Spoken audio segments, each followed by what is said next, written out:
Hello, everyone. We're very excited to see everyone logged on to our virtual STEMinar. I'm the host, and my name is Lucy. I'm the co-host. My name is Leon. And we also have our moderator here. Her name is Cerise. She'll be on the side here to manage our meeting. So we are high school students from a Community First Tech Challenge or FTC robotics team called the Axle-otls.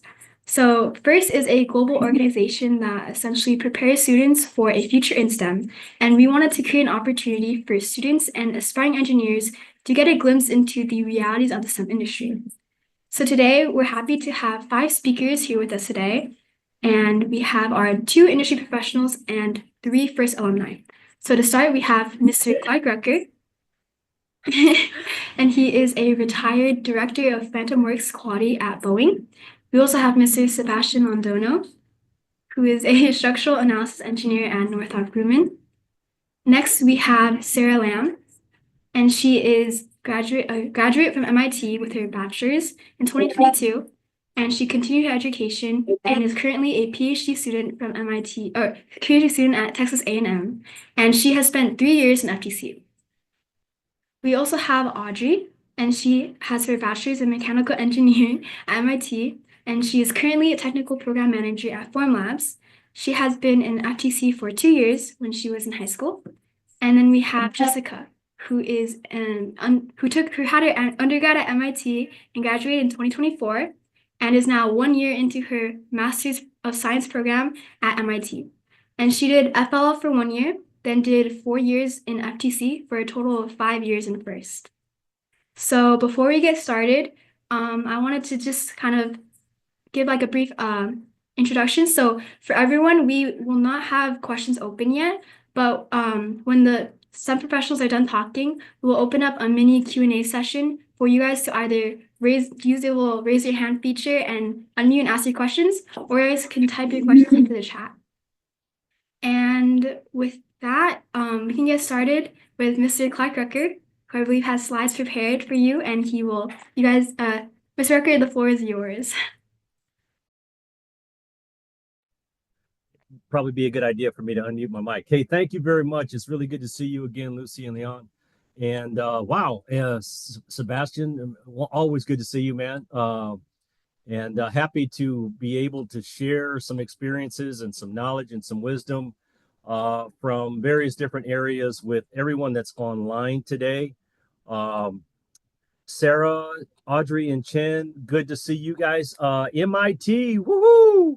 Wow, that's a big one there. So one of the stories that I usually tell, in fact, I might tell it later on today, but I had the opportunity to attend MIT. I also had the opportunity to attend Caltech. I got accepted at both schools when I graduated from high school, but I chose Cal Poly because it was more of a hands-on learning school, and I'm a hands-on learner. So, and of course, I had the opportunity to stick around Southern California and work with some of the students in the schools in Southern California. So let's see, Lucy and Leon, do you guys have my charts, or do you want me to pull them up? I have them already ready. If you want me to, I can do that. I think you can pull it up and then control your screen. Yeah. Sounds good. I will do just that. So, and Sebastian, I guess we'll kind of toggle back and forth, or I know that they said that we were going to let me go first and then you go second, but I think it would be much more interactive and fun for the students if during some of this talk you chimed in. So please don't hold yourself back, because I know you well enough to know that you won't and shouldn't. Okay. All right, I definitely won't. All right. So once again, very much a pleasure and to have the opportunity to chat with you guys. I've been doing a lot of briefings lately, mostly to college students, and recently had the opportunity to talk to a room full. I want to say, when I say a room full, I'm talking to 120 students who were, half of them were third graders and the other half of them were sixth graders. And believe me, that was a challenge. So talking to you high schoolers a little bit better, hopefully go a little bit easier. At least I'm not going to have to stand in the room and go, if you can hear me, clap once. If you can hear me, clap twice. Okay. I had to do that quite a bit during my last lecture. So a little bit of background on me. And just try to share with you some of the things that I've done in my career. On the left-hand side of your screen, you can see I was the director of Phantom Works Quality for a number of years at the Boeing company. Um, I started out, and I'll tell you that story, but I started out as an engineer, just a regular engineer over at General Dynamics and worked my way up. Um, in the past 20 years, I've been doing a lot of mentoring, support to the colleges, specifically Cal Poly, because that's my alma mater. I graduated back in '83, long before many of you were even born or even thought of. In fact, some of your parents probably weren't born at that point in time. But anyway, yeah, I've been supporting the school in a number of fashions. College of Engineering Distinguished Alumni Award was given to me for supporting as a mentor. Engineering Hall, they put me in the Hall of Fame primarily because they felt that I had done some really nice things for the students, helping the students out. Uh, and then they made me the chair of the Dean's Leadership Board there at Cal Poly. And then 2 years ago, back in 2023, I was the guest speaker at the graduation ceremony, and they gave me an honorary doctorate. So that's why I am Dr. Rucker. But let me tell you, I do the things that I do not because of the awards or the acknowledgments that I've received. I do them because I really enjoy helping students. I really have a passion for helping students, and I know Sebastian knows that. And some of the other students that I have supported in the past know that. I really want to see you guys be successful in your careers. That's really my bottom line, my goal. On the right hand side of this screen, what you see are my kind of education and career, and I'll quickly go over this. Graduated from San Diego, a high school in San Diego, Monte Vista High, which is down out in El Cajon, Spring Valley area. When I graduated, my physics teacher walks up to me in my senior year and says, "Hey, Clark, you'd be a good engineer." I said, why do you think that? He said, "Well, because you're good in physics, good in science, good in math, um, high GPA, this, that, and the other. Why don't you go take the engineering aptitude test?" I did. I scored really high on it. And when I was about to apply, when I did apply for colleges, as I stated, I applied at Caltech, MIT, Cal Poly Pomona, and Cal Poly SLO. I was accepted at all four schools. I chose Cal Poly because it's number one, is the closest one to my home in San Diego, and number two, because I am a hands-on learner. Since I was a kid, I always used to like taking stuff apart, lamps, radios, TVs, telephones, you name it, and putting them back together because I was just always fascinated by technology. I got my first job, not internship, job, in my sophomore year at Cal Poly. I was working at General Dynamics as a part-time test technician on their Standard Missile program, and then eventually went over to their Phalanx weapon system program. I worked on at that company for 5 years. Like I said, started when I was a sophomore. When I graduated Cal Poly, I asked, somebody's got an open mic. Catherine, you've got an open mic. I asked if they would allow me to move up and get a promotion and all that kind of stuff. And they said, "Oh, no, we don't really have anything available for you right now." So I left there, went down to Northrop Grumman down in Pico Rivera, and I worked on the B2 program. Interesting program because my first 3 years there, I never really knew what I was working on. It was a classified program. They wouldn't even tell the employees what we were working on. So I worked on the B2 for 5 years as a reliability engineer, worked my way up as a senior reliability engineer. After 5 years there, I went down to McDonnell Douglas to work on an International Space Station. It was one of my favorite programs, and I worked my way up from there while I was on Space Station program to a senior level manager at the company. One day, this lady walks into my office and she says, "Hey, Clark, John McDonald, the president of McDonnell Douglas, is coming to our site, and he wants to meet with some up and coming individuals." She said, "Would you like to go?" I said, "Yeah, sure." I went into the meeting. John McDonald, who's sitting across the table from me, says, "Hey, I got a question for you guys." And this is a lesson that you guys should learn and pay attention to, especially when you're in the presence of people who, could have influence on your career. Um, he says, "Does anybody have any ideas on how I can maximize the efficiency of the company or make our employees want to work better and harder and faster and all that kind of stuff and get things going in a better way?"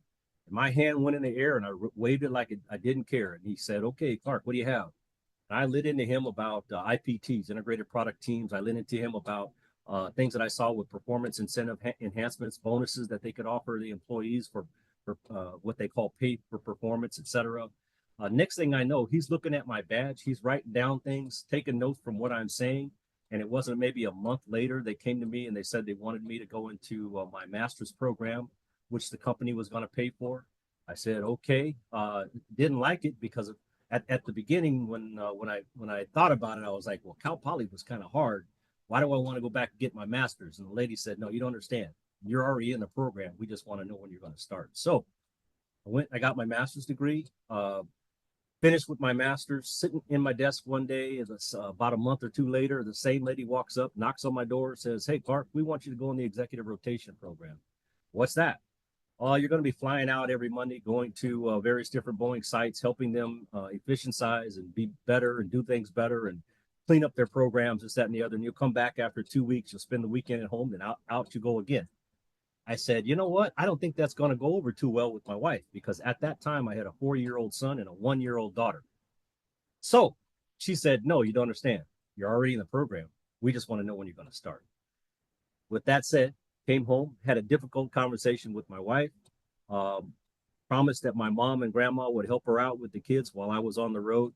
I was in that program for about 2 years. I worked on Apache helicopters. I worked on F-15s, F-18s. I worked on launch vehicles. I worked on Chinook helicopters. I worked on V-22 Ospreys. In fact, at some point in time in my career, I worked on just about everything from satellites to submarines and everything in between, except commercial aircraft.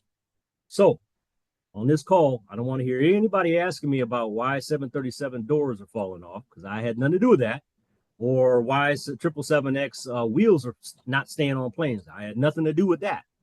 All the other programs that Boeing has, the next generation air, space programs, satellite programs, launch vehicle programs, all those programs, I had something to do with, I had an involvement in, and I could safely say that I had a really nice, good, lengthy career, 43 years in aerospace.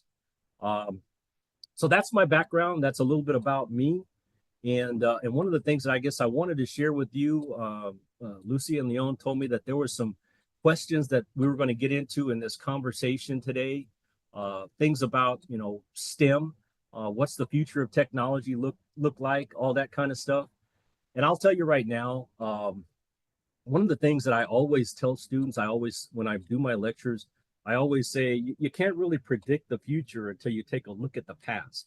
You look at things that happened in the past, when they happened, how they happened, who came up with these ideas, where they were at the time, what was needed technology-wise at the time. And then you look at where we are now with all the incredible inventions that have occurred over the years. You could start to feel like, okay, I know what was there then. I know where we are now. Okay, what kind of things do we see that we need now that will be something that will happen and someone will invent in the future? So that's kind of where I went with my conversation. And I want to share this with you because many of you are way too young to remember some of these things. But once upon a time in my life, especially when I was living at home with my mom and dad, we had rotary dial telephones. So, you stick your finger in the hole, you turn, it goes, stick your finger in the hole, you turn it, it goes. Yeah, I had and actually operated rotary dial telephones when I was young. I also had to figure out directions when I was starting to drive. We had Thomas Guide maps, so big fold-out maps that had the whole city laid out, had the state laid out, and you'd have to figure out where you were and where you were going on the map, and then kind of map your way to where you wanted to go. I had a Kodak camera at one point in time. Those were the only cameras that really, they were the best cameras that you could buy. Texas Instrument Calculator. When you're an engineer back in the day, having a TI calculator, you were thought of as probably one of the whiz kids out there. Something else a lot of students don't remember or don't know because you guys, it was way before your time. Back in the day, when you wanted to figure out what the current time was, no cell phones, no internet.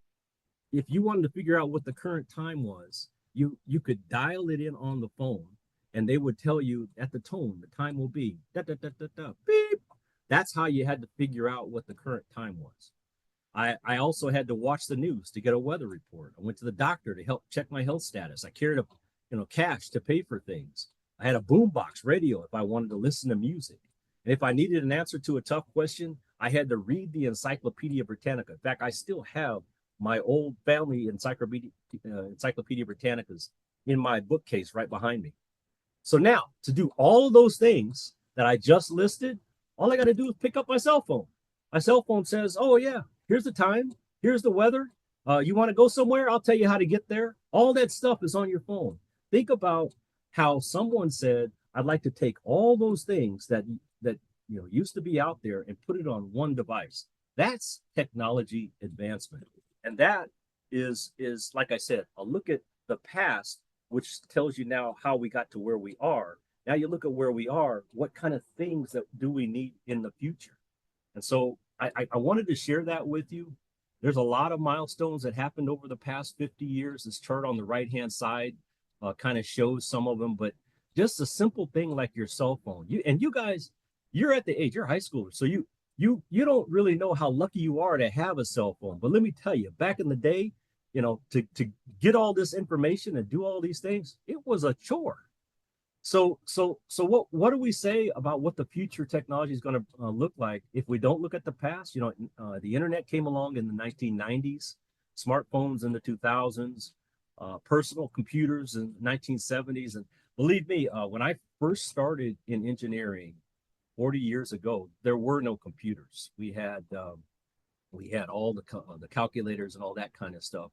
The first time I worked on a computer was the old Apple computer, and I was on space station program at the time. And it was one of those, type it in, beep, beep, beep, beep, beep, you do all that kind of stuff. And I was like, really? That's our technology that I had back in the day compared to where we are now, right? There's been a number of advances in medical technology, artificial intelligence, AI, and machine learning. I hope you guys pay attention to AI/ML because it is booming. There are a number of things happening there that I'm sure Sebastian can talk about more than I can. As I said, I retired 2 years ago from the Boeing company, and since then there have been just a vast array of new inventions, new ideas, new products, new programs that are kicked off and have been kicked off that that are going to take technology to the next level. So, you think about in 1960s, we put a human on the moon. The comment now is we don't have enough technology or resources to put another human on the moon. Why? Well, because some things didn't happen and haven't happened yet that need to happen. In the 2000s, we put a rover on Mars. And yeah, we can send another rover back to Mars. But the problem right now is technological advancements are being created so that maybe we don't need to put a rover on Mars. Maybe we could put a robot on Mars. Think about that. So who can say really what the next 50 years is going to bring? It really all begins with an idea. And a lot of smart people like you are out there right now creating and having those ideas that will allow us to move into the future. So I'm going to try and wrap this up quickly because I know that you guys have a lot of things that you probably want to talk about. One of the things that I get asked a lot by students at all levels, middle school, high school, college, and graduate students even, they always ask me the question, so Dr. Rucker, where do I start? How do I figure out what I want to do and where I want to be and what I want to do in my career? And I always give them this answer. If you can figure out early what you're really passionate about and try to find avenues to get there, you and everybody around you are going to be happier in the long run.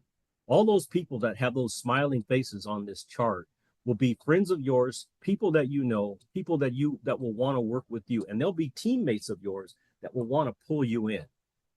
It starts with you figuring out, though, what are you passionate about inside you? What kind of things really spark your level of interest? So I'm going to tell you a short story about this young man named Brian. I'm in the career fair in the quad at Cal Poly one day, and I'm at the Boeing booth, and I'm taking all these interviews, and candidates coming up to me and asking me, hey, can you take a look at my resume, blah, blah, blah. This young man walks up to me named Brian. And when he walks up to me, he wasn't really looking me in the eye. In fact, he was really kind of focused on the ground or on the grass at that time. And he walks up to me and he says, hey, Mr. Rucker, my name's Brian. I'm an electrical engineer here at Cal Poly Pomona. I'm graduating this year. I'm a senior. I got a 3.78 GPA. really looking to get a job in aerospace. Boeing's a great company. You guys have great salary, you have great wages, great benefits. So if there's any job openings, please look me up and let me know. He turns around and he starts to walk away. And I said, hold up, time out. I want to talk to you.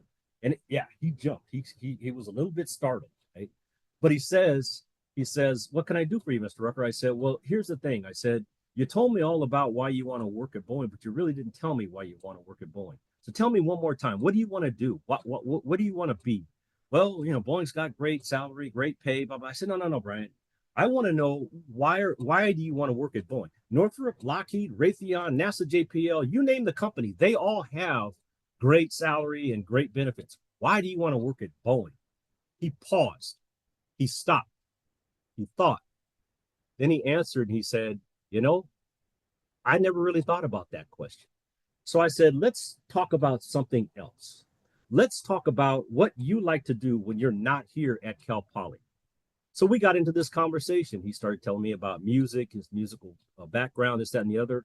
I said, really, you play an instrument? He said, yeah, I play guitar. I said, you know what? I'm a drummer. Let's get together sometime, maybe, whatever, I mean, there's opportunities out there. I said, have you ever been in a band or anything like that? He said, no. But he said 2 weeks ago, I had the opportunity to work a concert, and they allowed me to hook up the electrical board. I ran the lighting, I ran the sound system, I ran this, I ran that.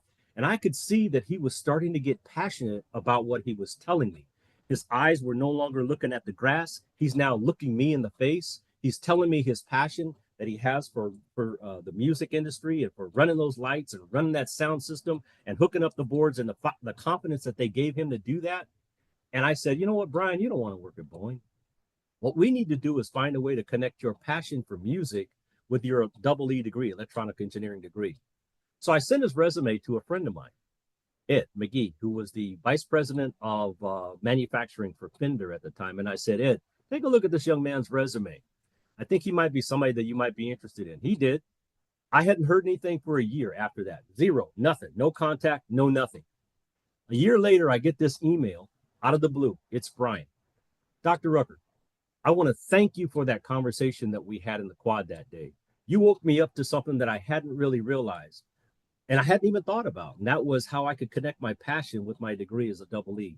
I've been working at Fender Music Company for the past year, and I love it. I don't feel like I'm working. I feel like I'm having fun. Every day I get up, I want to get in there. I want to do this. I want to do that. I want to work on those acoustic guitars. I want to work on or electric guitars. I want to work on sound systems, this, that, and the other. And he said it's just been a real blessing for him to have the opportunity to do that. So he wanted to thank me for that. And I'm going to tell you, when he sent me that email, my heart was just jumping out of my chest. I was so happy. That's the kind of impact that I love to make with students.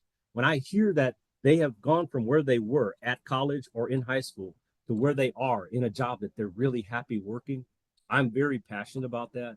And it just makes me feel really good that I'm doing something good to help you guys. So I just wanted to tell you that story because you start talking about STEM, you start talking about technology, you can take it in a lot of different directions. There are things that you can do as a scientist or a technologist or an engineer or a mathematician that no one else can do. You could be, let's say, if you like art or drawing, you could be an architect, you could be a landscape architect, you could be a video game designer, a film or movie set production person who runs those, city planner if you want to. Let's say you like to be outside, you could be a botanist. It's so funny when I tell high school kids that they could be botanists. They look at me like, what's a botanist, Mr. Rucker? And I tell them, hey, you work with plants all day, plants and soil, outside. How fun would that be if you like being outside? That's when they start realizing that, yeah, okay, never thought about that. Let's say you're a mechanical engineer. Have you ever thought about, you don't have to get into aerospace. Have you ever thought about working in the automotive industry? Have you ever thought about working perhaps with the medical industry? Maybe designing prosthetic arms and prosthetic devices for amputees. Have you ever thought about that? Open your mind up. Think about things that you can do with your knowledge and your insights that you can be in your career outside of just the standard stuff. Oh yeah, I want to work for Boeing. I don't want to work for North. You can work anywhere. Let's say you're a musician. There you go. Film score musical director, a record producer, TV production entertainment advisor. There's so many things that you can do and be innovative in your career.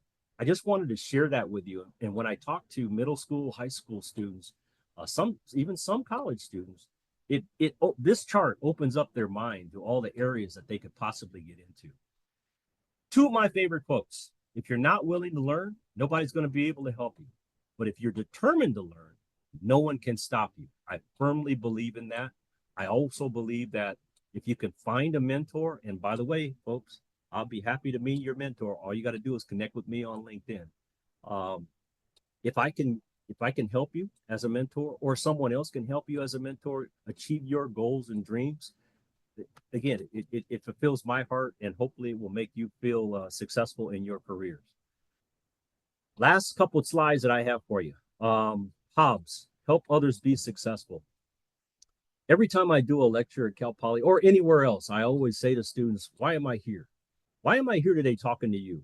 And the answer is because I'm trying to help you be successful. I want you to be successful. But in turn, once you are successful, and that's one of the reasons why Mr. Londono was on this call, I would like you to turn around and help others be successful. Because when you do that, it makes you even more successful. So help others be successful is one of the best things that I could have ever advised students to do. And it came from Rick Martin, who was one of my mentors while I was at Boeing. He was our Phantom Works chief engineer. Be self-aware, be part of the solution, not the problem. Remain optimistic because it is infectious. Surround yourself with capable people. Know that you're not perfect because no one else is. Build trust. Get up there. Don't be afraid to take a shot, because like basketball, if you don't take it, you never know that what you could have accomplished. So take that shot. You might miss, but hey, you might make it. And remember that you only go around once in life. So take care of yourself and enjoy the journey. Enjoy your life. Work hard. These are my last tips. Don't ever, ever, ever accept mediocrity. Always strive to be the best you that you can be. One of the things that I said during my speech at the graduation in 2023 to all these college students who were graduating, I said, guys, no matter what anybody says about you, no matter what limitations they try to put on you, no matter where they think your skills are limited, how high they think you can possibly go, what they think you might be able to accomplish in your career or in your life, no one on the face of this planet has any influence on what your limitations are except one person. And that one person is you. So you decide you want to do this, or you want to do that, or you want to be the president of a company, or you want to own your own business, or you want to come up with the next cell phone invention, or you want to take AI to the next level, then you get out there, work hard, study, do the things that you need to do, and you will, I believe in you that you will accomplish those things. Always strive to be the best you that you can be. And then who knows? If you're lucky enough to, like myself or Sebastian, find a career that you're really passionate about, you'll never work a day in your life. I guarantee you. So find your passion, dive into it. This box that's on the right of this slide, this box is something real. And I'm going to say it. I've been talking to college students over and over again who show up to class late, who don't really put in the effort to be, the best that they possibly could be. They're low energy students instead of high energy students. I always tell them, look, everything that you're doing now as a high school student or as a college student are all traits that are going to follow you into your profession. So if you're not on time now, guess what? It's highly likely you're not going to be on time when you go to work. And let me just make it very clear to you. Your boss is not going to be happy about that. In fact, you may not have a boss very long because they're going to tell you, hit the road. So do these things that are in this box. Be coachable. Do a little extra. Be prepared.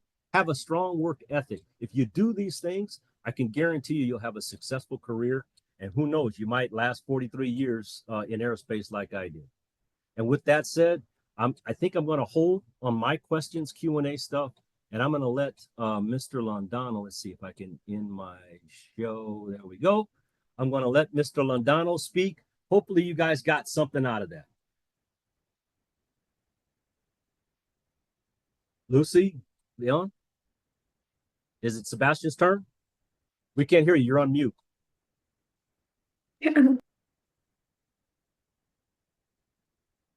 Can't hear you. Still talking to mute. No, okay, sorry. Thank you so much, Mr. Rucker. We can have Mr. Londono try to share his screen and then have him speak, and then at the end we'll be open for questions. There we go. Sorry, I wasn't able to unmute myself. Before I even get started, I'm going to do two things really quick. I'm going to grab one thing and I'm going to tell you about something else. All right. So, just to kind of bounce off of what Dr. Rucker was just saying there about opening up your mind to the possibilities in STEM. And I'll introduce you guys to myself and everything along that. But even just yesterday, I got the chance to meet with somebody by the name of Natalie, who I had met a couple years ago, and she was at USC getting her master's in systems engineering. And first of all, I was just blown away at the fact that like Natalie was even doing that in the first place.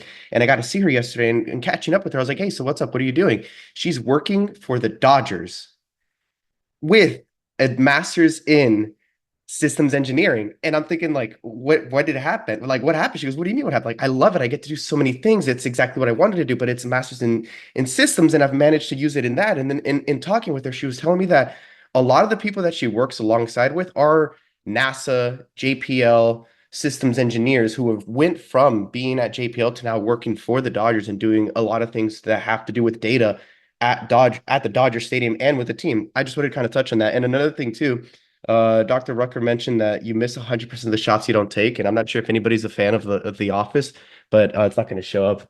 I don't think it will. I literally have a framed picture, unironically have a framed picture of Michael Scott saying this quote from the show. If anybody's even familiar with the show in the first place, I'm not sure if it's in reverse, but it literally says, "You miss 100% of the shots you don't take." Wayne Gretzky, Michael Scott, and this sits no joke in my living room right there, just because of both the comedic effect of it and the message behind it.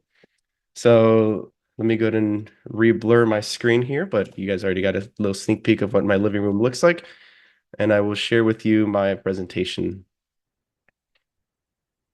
Okay, so as it was mentioned, my name is, in fact, Sebastian Londono. I do, in fact, work for Northrop Grumman, and I am a structural analysis engineer. To kind of give you guys a little bit of a background about me, I wanted to specifically highlight my STEM education and what's brought me to where I am today. It started off in graduating high school, class of 2017. Out of high school, I went straight to community college. There I was in community college from 2017 to 2019. I received my associate degrees in math science. And funny enough, I didn't put it in here, but I did also get my associates in theater. Don't ask me how that happened. I don't know how it happened, but I ended up walking away with 3 associate degrees. I just, thought it was worth mentioning. From there, I did in fact transfer to Cal Poly Pomona, where I received my undergraduate degree in aerospace engineering. And finally, I am currently doing my master's in aerospace engineering at Embry-Riddle. And for those of you who are really, really good at math, if you calculate the difference between 2017 and 2024, that's 7 years that it took me since graduating high school to getting my bachelor's degree.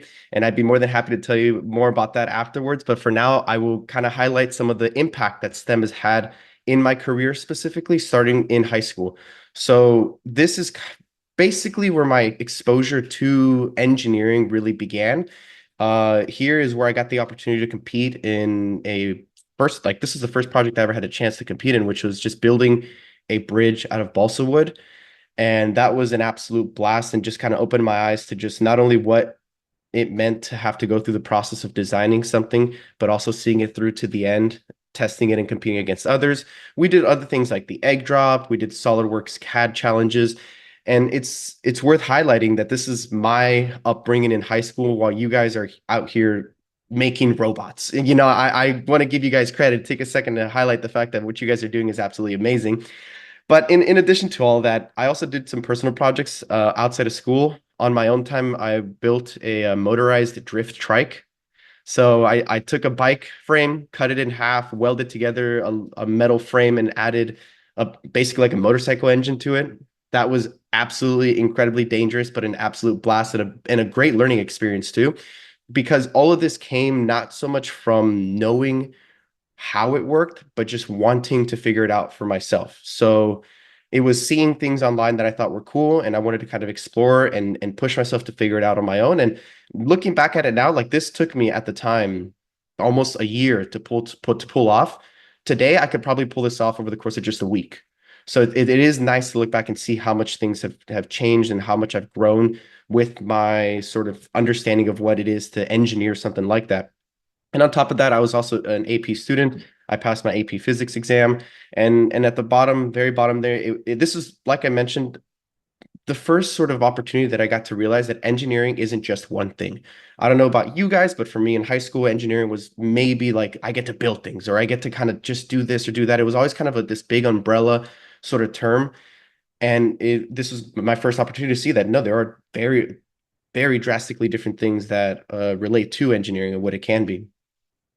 So following high school, going into college at Norco Community College, I was very much involved in doing a lot of CAD and a lot of design work.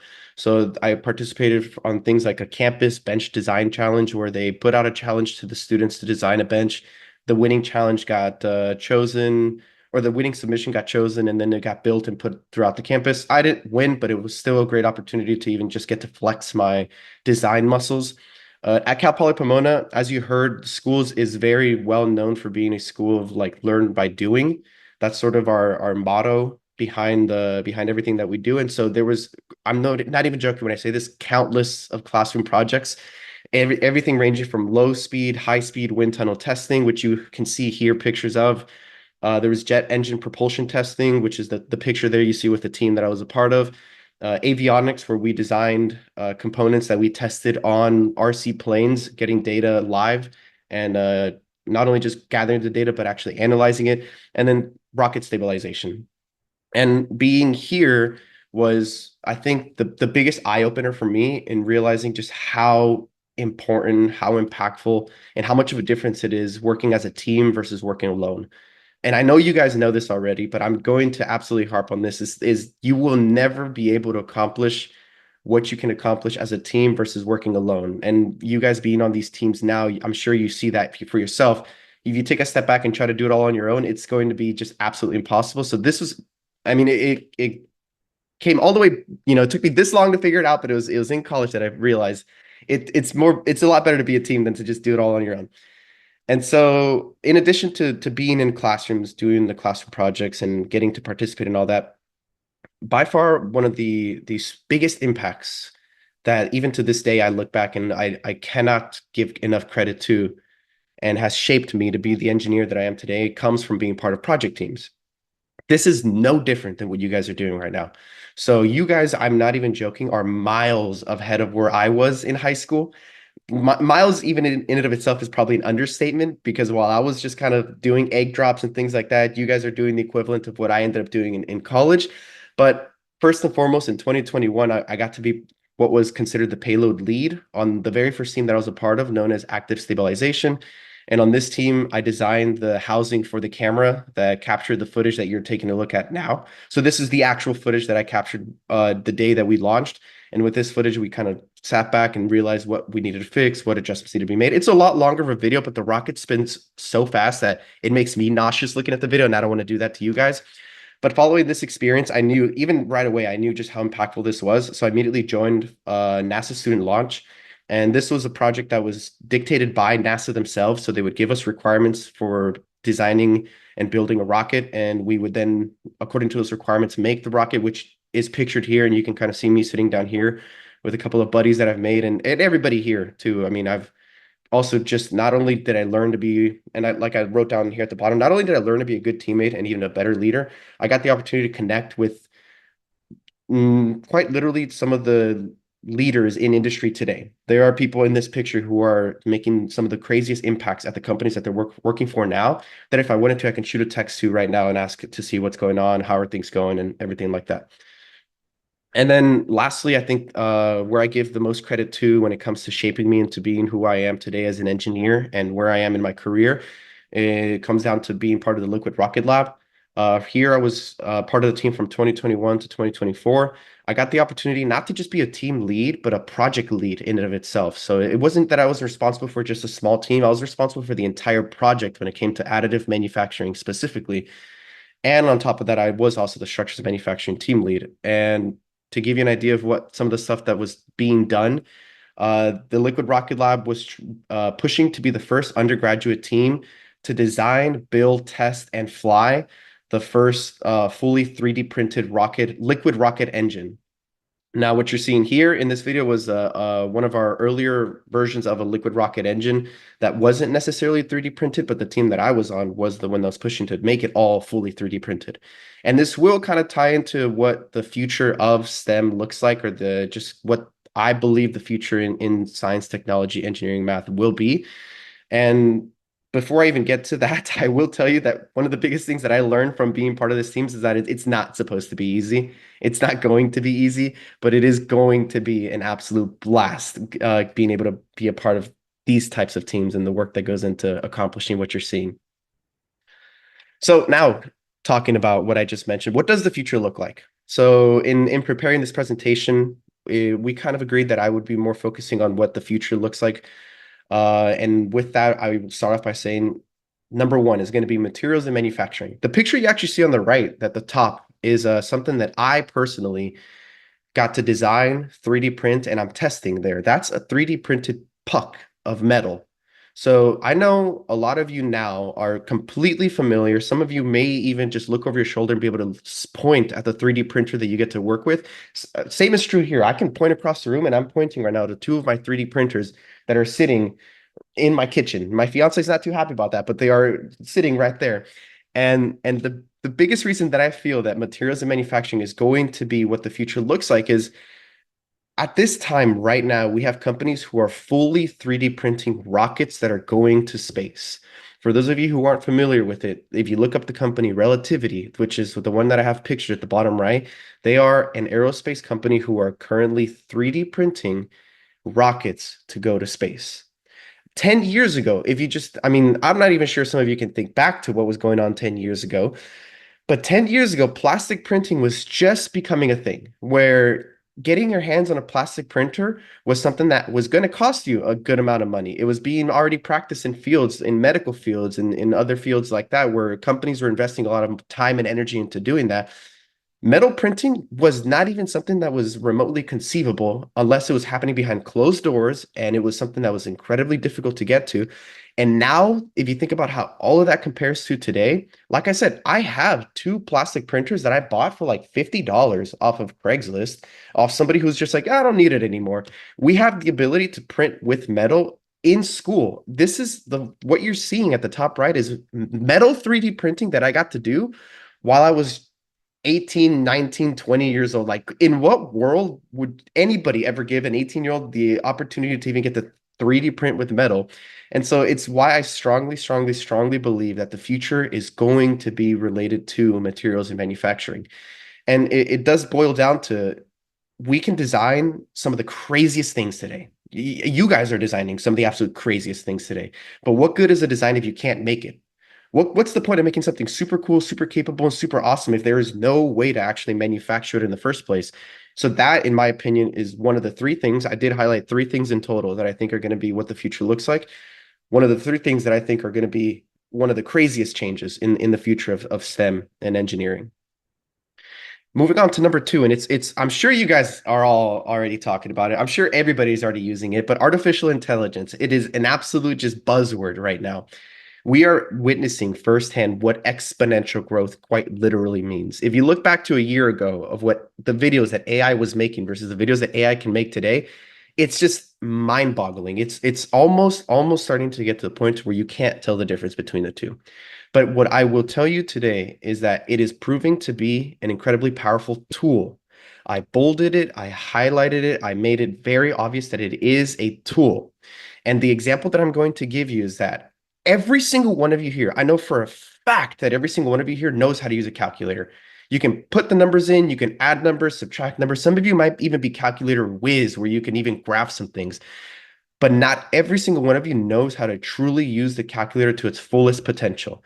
I know for a fact that some of you don't even realize that you can do codes in calculators. You can test, you can create not only just the graphs, but you can find points of interest, points of intersection. Those are things that are capable right now. Even like this guy, I put the TI Inspire because that's one of my favorite calculators. As nerdy as that is, I never thought the day would come where I'd tell you my favorite calculator was a TI Inspire. But even just holding the TI-84 Plus, the TI-84 Plus although looks old, and you know, a lot of you have probably held your, like, I got the chance to hold it in your hands. What this little guy is capable of, some of you have not even come close to unlocking its true potential. The same is true with AI.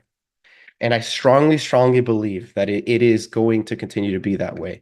So the reason I say that is AI is not going to replace what makes a good engineer. AI is not going to replace what makes a good doctor. It's not just engineering. Obviously, I'm coming to you from the perspective of an engineer, but realize that the same is true for everything else. A better tool doesn't make you a better engineer. It simply provides the potential to achieve better results. The same is true for calculators. The same is true for the internet. How many people would, when the internet first started becoming a thing, thought to themselves, well, there goes so much of what it takes to become and be capable of being like a smart person, because you don't have to look at books anymore. All the information's there, so everybody's going to look at it. It's not true.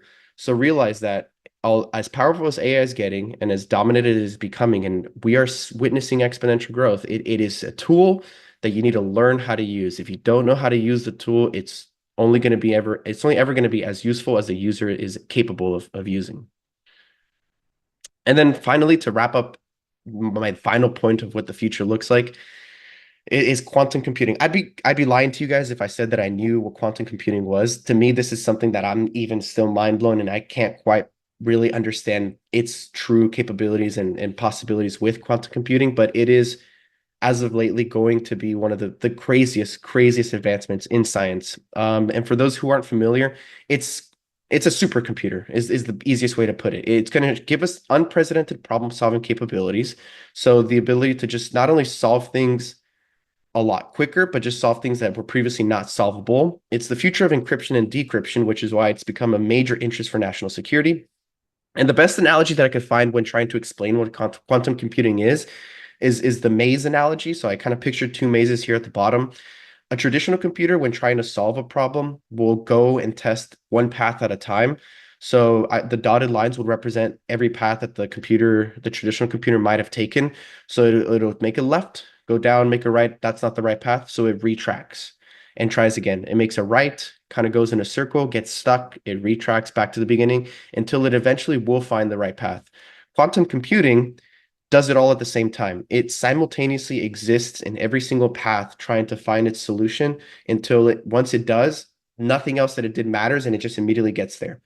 Does that make sense? In my opinion, maybe, maybe not to you guys. Some of you might more than others, but this is by far going to be an absolute explosion, because you pair this with AI as well, and suddenly you start to realize just how powerful those two can become working together. But like I mentioned, don't forget AI is a tool more than anything. And so in closing, I truly believe that your generation, and I say your generation like I'm that much older than you. I'd like to think I'm not that much older, but your generation has the best tools that have ever existed in history. This is no doubt in my mind. And they're going to continue to be developing tools. Learn how to use them. And the same is true for existing tools. Like I mentioned, the calculator is so incredibly powerful. There's so much untouched potential in it already. And that is going to kind of remain true with things like AI and quantum computing. Never stop learning the fundamentals. So what good is knowing how to use the tool, if is having these tools if you don't really know how to use them? And not just like how to press the buttons, what to type in, but if you don't know what to ask, or if you don't know what you're trying to find out, if you don't know what fundamentals feed into the final product that you're trying to get to, what good is anything if you just never really built that foundation? So never stop learning the fundamentals. And I put this quote on here because it's something that I really strongly believe, but I left it blank because I left it for you to fill in. A better tool doesn't make you a better doctor. A better tool doesn't make you a better engineer. A better tool doesn't make you a better lawyer. A better tool doesn't make you a better person in general. It just simply provides the potential to achieve better results. Don't forget that. And last but not least, the STEM field continues to get more competitive. Like I mentioned, you guys are miles ahead of where I was in high school, so good on you there. But just continue to get involved, and don't just get involved for the sake of saying that you were a part of this team. Get involved and be someone who actually makes a difference. Be someone who leads a team. Be someone who's making those decisions. And last but not least, network. You're here. You have the opportunity to be here to listen to myself talk, who is in the industry now, working for Northrop Grumman. You're here in the presence of retired Phantom Works director. Not many people get to say that they got to listen to somebody that was a director in the first place. So you are already taking steps to be able to network, but now do something with it. Reach out to myself, reach out to Dr. Rucker, ask those burning questions that you might have, no matter how big or how small. I promise you, we're here because we obviously want to see you continue to succeed. You guys have already done so much, as it is, but there's so much untapped potential in yourself that we are here to kind of help you try to get there. And so just as I close, thank you so much for just giving me the opportunity to be here in the first place. I made sure to include some of the teams that I was in, and most importantly, a picture of myself in high school, which feels pretty surreal to get to look back and see everything that's happened. And I had, of course, throw a picture in there where Dr. Rucker and I are sitting in front of the Cal Poly Pomona Liquid Rocket Lab. But that's it for me. Thank you guys so much.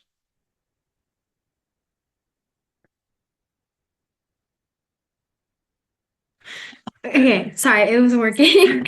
Okay, Thank thank you guys so much. Thank you, Mr. Londono. Thank you, Dr. Rucker, for giving these fabulous speeches. So now we will move into the Q&A period. And if you guys have any questions, you guys can send your questions to Cerise in her chat box. Mhm. And to start off, I actually have a question.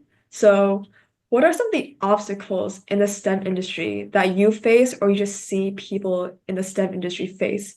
And like, how can people work together to overcome these challenges, obstacles? I'll start just because I'm already unmuted. One of the biggest obstacles that I've seen and I've even experienced firsthand is stems from the fact that so many of you, and I'm sure you can relate to this, have grown up being known as like maybe the smart sibling or maybe like the smartest one in class. You get perfect grades. You get always acknowledged for being like, wow, like, you are the smartest person in this room, and you kind of continue to build that sort of ego. That same ego has been the downfall of so many people that I've seen throughout my experience in college, and I'm even seeing right now in the workforce. So one of the biggest challenges is overcoming that ego, is overcoming being known as like the smartest person in the room, or thinking to yourself that I can take care of this on my own, which is why I emphasize the fact that being on the team has been just absolutely, being part of these teams have been such revolutionary. And that's going back to when I mentioned it took me 7 years to graduate, 7 years to graduating after high school from college, was the fact that I was that person. I was that person who had such a big ego, and overcoming that was something that through trial and error I was able to figure out. But that's, in my opinion, one of the biggest things. So long as you're able to realize that working as a team is always going to be better than working alone, I think is going to be the answer to that.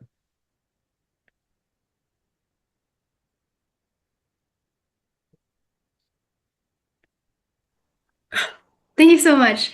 I think we saw one question.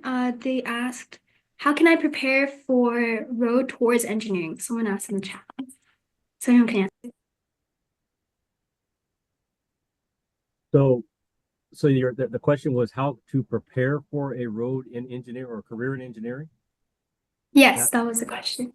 You know, I have some feedback on that, but I'm thinking I want to hear from our alumni, Sarah, Audrey, and Chen. So you guys, what are your thoughts? Oh, it's somebody's gonna have to. Okay, there you go. Yeah, I think engineering is kind of like intimidating to get into. I think honestly, just taking that first step is probably the most intimidating part.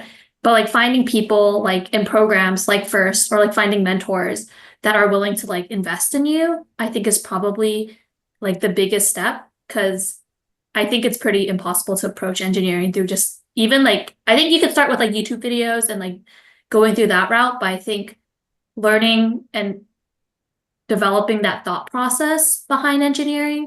And I think that requires a lot of like just starting with your own little mini project. I wish I did that more in high school, like doing my own personal projects and dipping my toes in through that, or finding mentors. So I did first, so that was like kind of a good experience.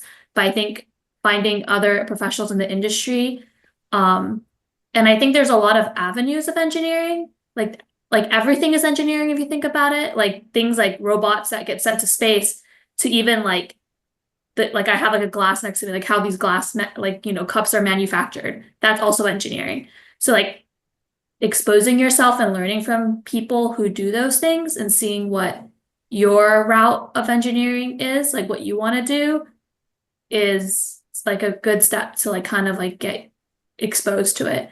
And I think like usually I feel like it depends on the high school you go to, but depending on the high school or middle school that you go to, like you might not have the most like resources, but try taking advantage of as much as you can. And then I think college is usually when you can like join teams and stuff like that, where you can get like more like hands-on industry experience. But in high school, middle school, I just say like try stuff out, have it like talk to industry professionals, join programs, and try to just expose yourself into it as much as you can.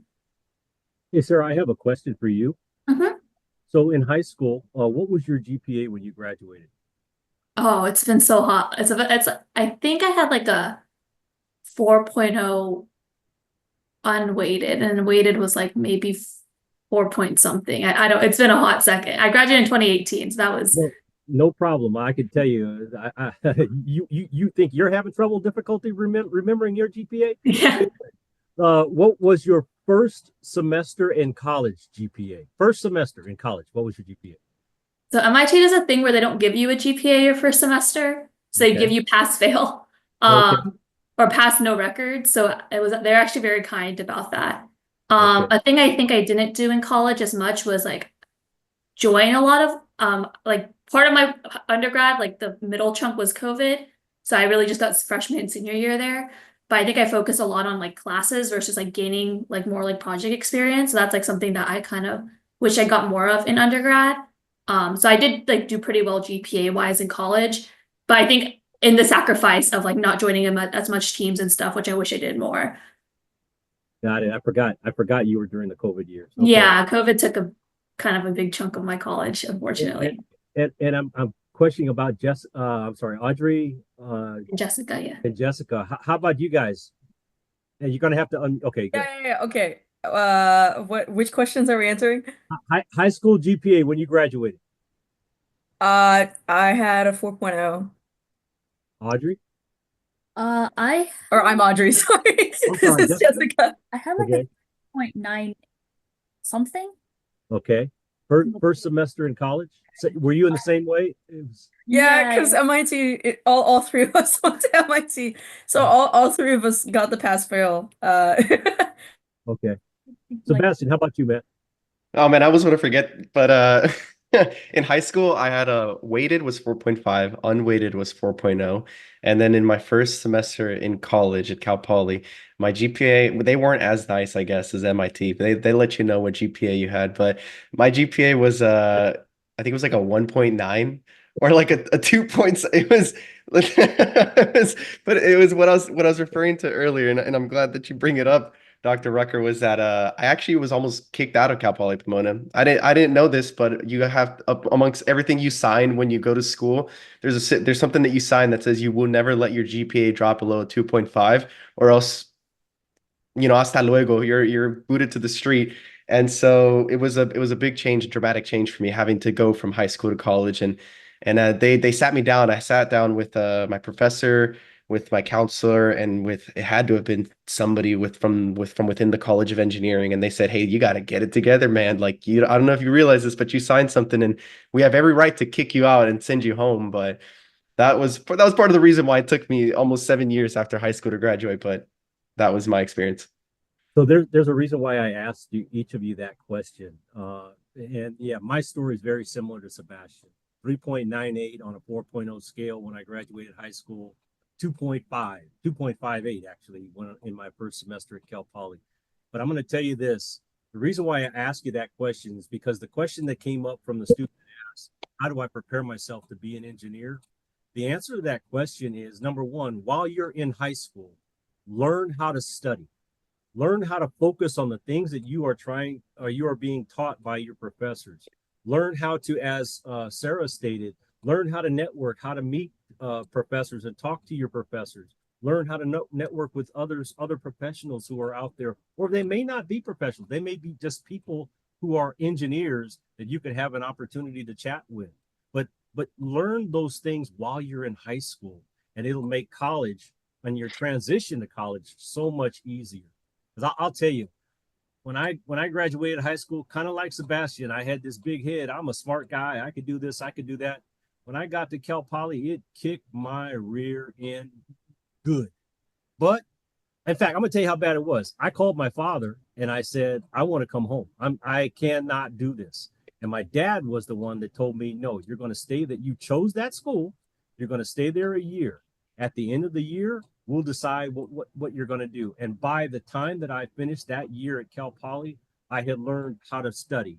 I had learned how to open up my doors and go to my professor's office hours. I had learned how to communicate with other peers, other engineers who were at Cal Poly. And that's what got me through the school. So learn these things now while you're in high school if you can. Get good study habits. Yeah, I'm going to tell you, it's 1,000 times easier when you're in high school to get a good GPA and all that. Because by the time you get to college and you're on your own, it's a whole different ballgame. One other thing I wanted to add, there are a lot of different branches of engineering. There are a lot of different types of engineering: aerospace, electrical, mechanical, civil, you name it. They're all over them. Industrial, manufacturing engineers. Think about what you're passionate about. Where are you inside of you? Did you like playing with Legos when you were a kid? Or did you like to take stuff apart like I did? Or, what is that thing that you really, really, really like to do between the ages of 5 and 10? If you can connect with that passion that you have inside of you when you were a little person to where you want to go in your career, you'll never work a day in your life. You'll be happy every day. That's all I'm going to say on that subject. All right. Thank you so much. I think we're going to transition into letting the alumni speak about their experience, since we're on the topic of education and transitioning from maybe high school to college. And then once they're done, maybe we can jog some more questions and have like a final little Q&A session. So anyone, Sarah or Jessica or Audrey, you guys can start.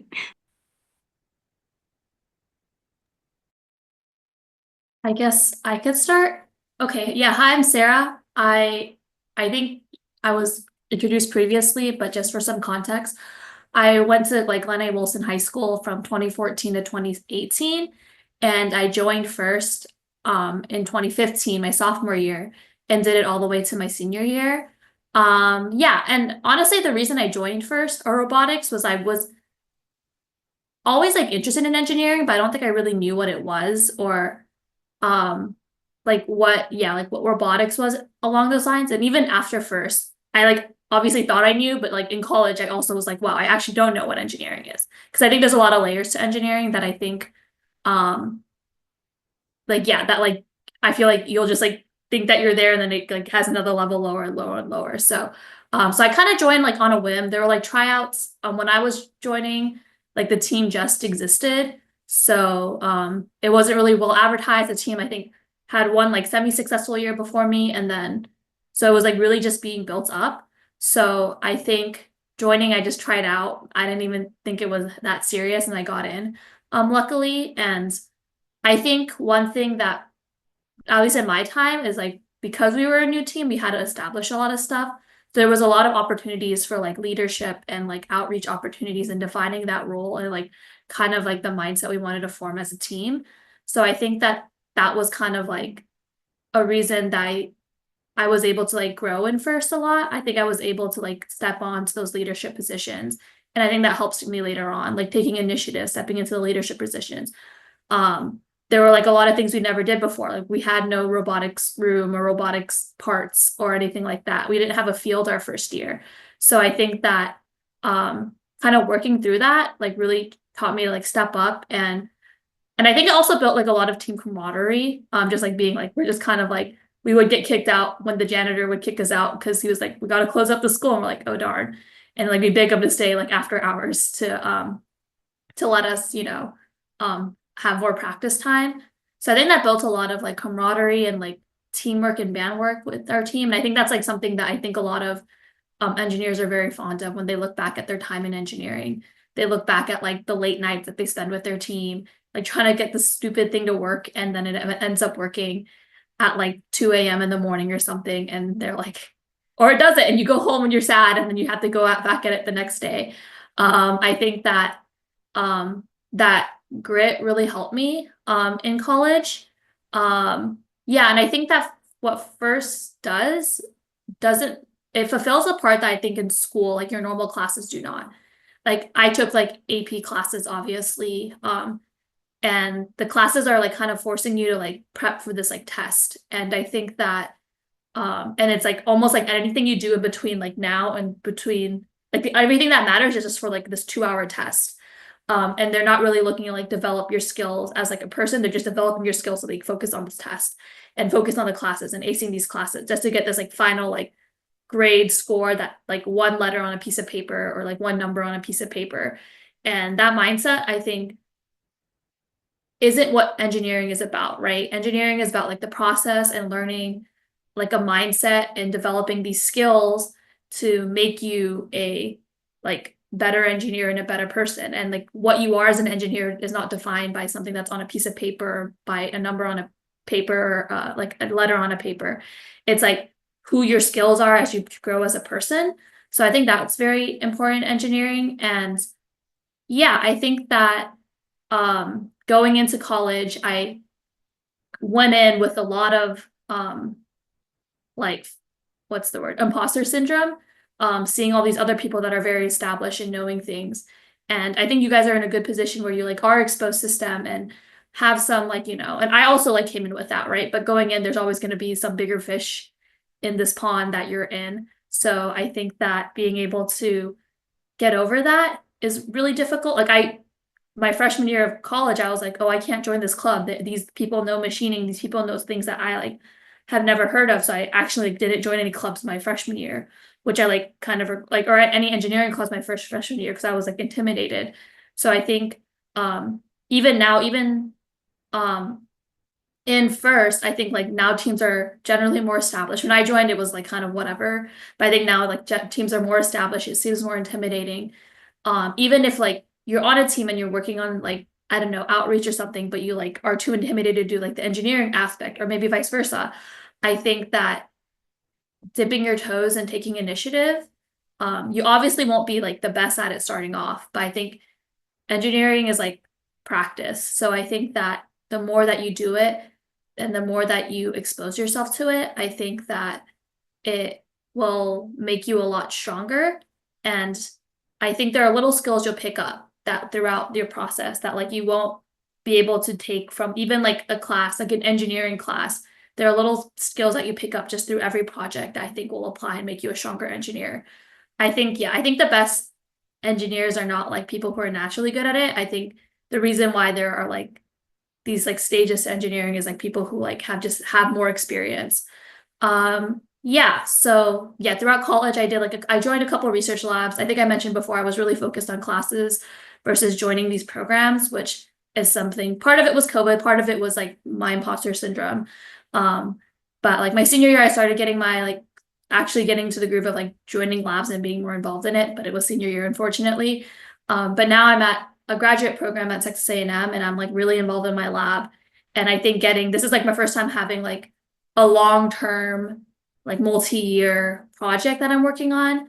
And I think like working from the bottom up, like from just design to like getting this thing to work. I'm working on like a mini rover, like not a rover that goes to space, but like a mini rover to do controls on right now, is a good experience. And I'm hoping that coming out of it, that I'll have like a whole breadth of experience. Yeah, my advisor is a big proponent of like the triple thread of like mechanical, electrical, and software. So I think even if you want to do mechanical or want to do software, I think getting your toes in all of them is really important. Yeah, so FIRST was a really good experience of me, like I think dipping your toes into it. I think engineering goes a lot deeper and it will take years, like honestly, not just like undergrad, but like decades of learning to like truly like get good at the craft. And I think even after decades, like you probably won't get to learn everything you want to learn. But I think it's something that's really cool that like it can go that deep and you can like learn about literally anything. Yeah, so that's kind of my experience in FIRST. I think it gave me a good first dip into seeing engineering. And I think that it was still like isn't ever like I still feel like I'm learning even how many years in. And I don't think I'll ever stop feeling that even like 20 or 30 years in the industry. Yeah. Okay. Thank you so much, Sarah. We can have Jessica or Audrey just add on your quick little comments if you have anything that maybe Sarah didn't cover or experiences that you want to share. I think the biggest thing that first like helped me realize is how much you learn by doing outside of the classroom. So you like take basic science and math classes in high school, but a lot of what you learn first is just by doing. And I think this idea of like learning by doing is true in every field. Like you can study textbooks for as long as you want and you can like theoretically understand a concept, but until you like actually have to execute it and you see things that could go wrong, unexpected errors, like everything works well in theory, but once you like actually have to do it in reality, there are always like small things that you don't realize. I think first was my first introduction to that. So for example, we like model the robot on a computer. And in this computer space, everything fits perfect and everything is perfect. But when you build it, maybe you forgot to include the size of screws. Maybe you forgot to include the weight of a certain motor, something like that, right? Or like you didn't include like friction. So being able to like get that experience of actually doing is super duper important. And I think that learning that in first was a big priority for me because when I got into college, I realized that like I am not going to be the engineer that I want to be by just taking classes. Like even at a university like MIT, there's only so much you can learn by their even lab-based classes. There's only so much they can teach you like 10 hours a week. So being able to like do hands-on learning and join these teams is a really, really great way to learn and get stronger experiences. So that's probably my biggest takeaway from first is that like learn by doing is like the best way you're gonna learn anything. I think that's true. I think also if I think about the skills that I learned from first, it's not just like engineering skills, though that's like the most obvious one, right? Like you're building a robot, of course you're gonna learn engineering skills. Like I think about like all the times we had to run outreach programs and like all the times we had to find funding and connect with people and like be able to communicate with sponsors. All of those things are like super important. They're super like valuable soft skills.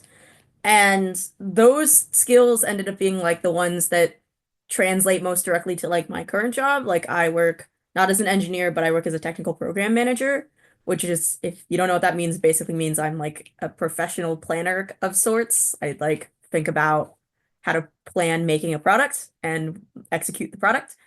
Um, and so like all of those skills and like communication and like being able to work autonomously and like collaborate with people, like all of those things are directly transferable through first. And I think like in any program that you're doing, you should always be thinking about like what are the skills I would like to learn and get out of this like directly? And like what things could I be practicing right now? Like I think that those were all skills that I almost in unintentionally learned through first. Uh, but I think that like, those serve me very well now. So that's like my high level advice.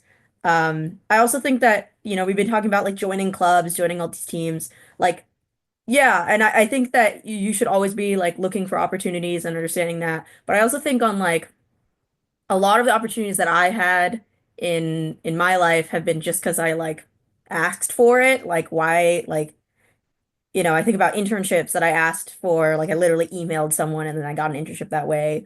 Or like uh I think about like my robotics team in MIT, like we were like, why is there no marine robotics team? Like, why don't we just make one? Right? So if you don't see an opportunity available in front of you, like you can always make your own opportunities. And so I think that's like, especially if you don't see a lot of opportunities around you in your community, like, go try to make your own. I think another thing is taking advantage of like online communities. So like if your school doesn't have a first program, this is one of the like largest robotics programs across the US and around the world. So there's a lot of online resources. So if you're not seeing that your school or community has a team, maybe start one. So I'm going to build off of that. Cool. Great. Thank you so much. Thank you so much, Jessica, Audrey, and Sarah. They're so very insightful. And now we will move on to more questioning and answers. So we have a question from the chat. Do you think what college you end up going to impacts what you are able to do in the future? I have a very, very strong opinion on this, which is why you probably saw Dr. Rucker laughing as well. This is now, let me start off by saying this is by no means taken away from the accomplishments that you can achieve at MIT, nor is it by any means taken away the accomplishments you can achieve at Berkeley, Stanford, any of the Ivy Leagues, anywhere across the country, any of the top schools or bottom schools, really. But I strongly, strongly, strongly believe it doesn't matter where you go. It doesn't matter what school. What matters is what you do while you're there. I will tell you from personal experience, having gone to Cal Poly Pomona, after I got onboarded to work at Northrop Grumman as a structural analysis engineer, I was put in a group chat with other people who were being onboarded as well. And part of the icebreaker in the group chat was saying where you were from. And I was loud and proud. Cal Poly Pomona, baby. Like that's where I came from. And then just equally as much people were saying they were from Stanford, Berkeley, the Ivy Leagues, everything else in between. So if I'm able to get there, having gone to Cal Poly Pomona, then it same is true for you no matter where you go. So truthfully, I believe that it's not the school, it's what you do while you're there. Now, that's also to give credit where credit's due. Some schools will have maybe more opportunities, more outreach, more connections than others, but do not ever let that stop you from reaching your true potential. Because if that opportunity is not where you're going, make it. Be the person who makes a difference and be the person who does something while they're there.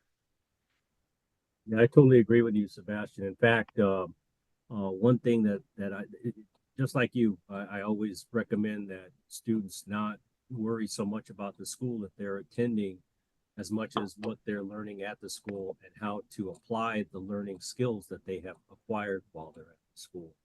Hiring managers, and I was one for 40 years in industry, hiring managers are really, when they look at your resume, they're really focused on A, the skills that you have, and then B, how did you apply those skills?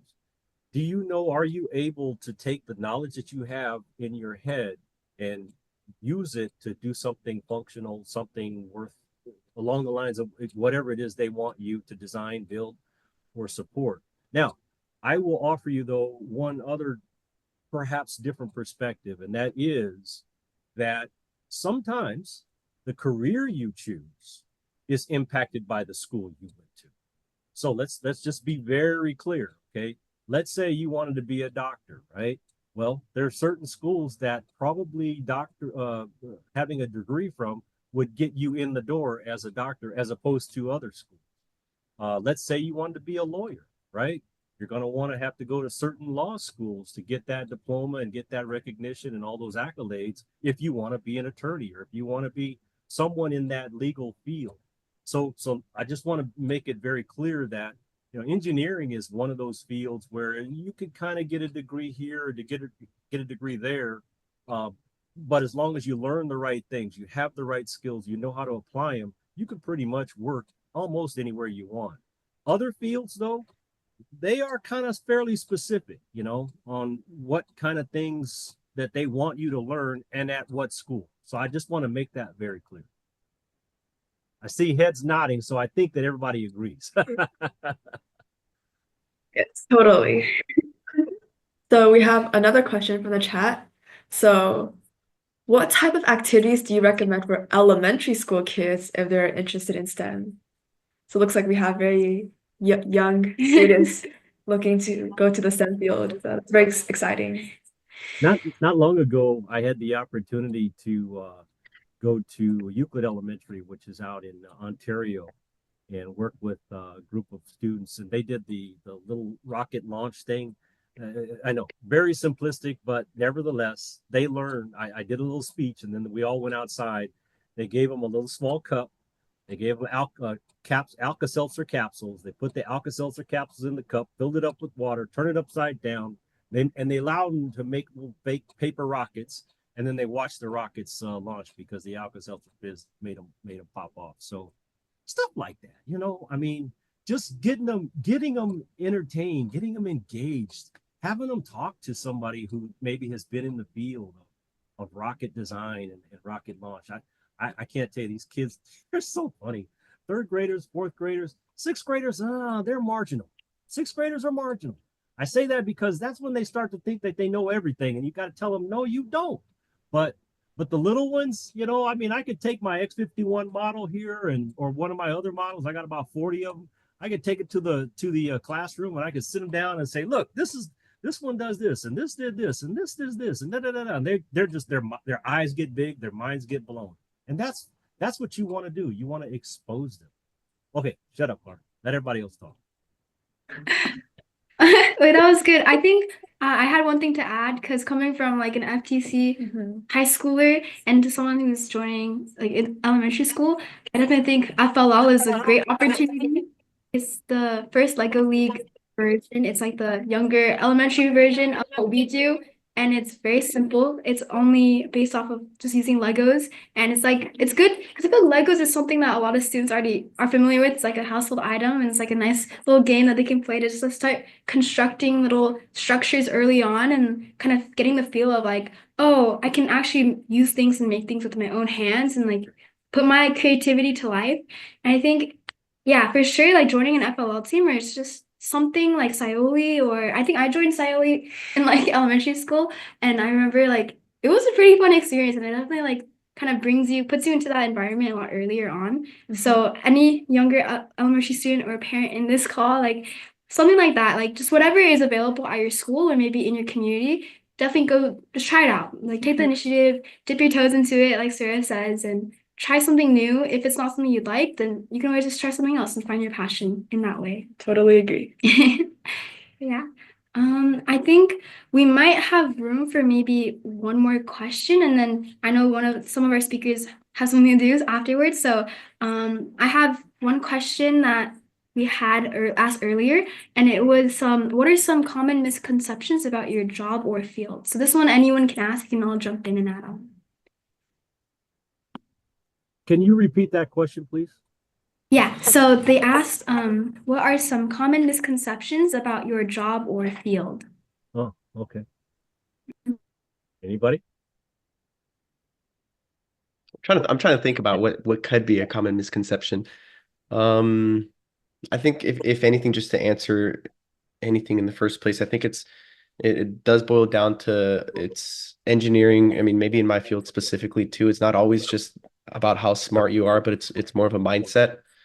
I never really, I mean, I never really considered myself to be the smartest person in the room, and even being around others, so many people can spit facts about so many different things. Like even studying aerospace engineering, I'd be in a classroom of students who were like just looking at the sky and just by the shape of the plane, they could like name the plane.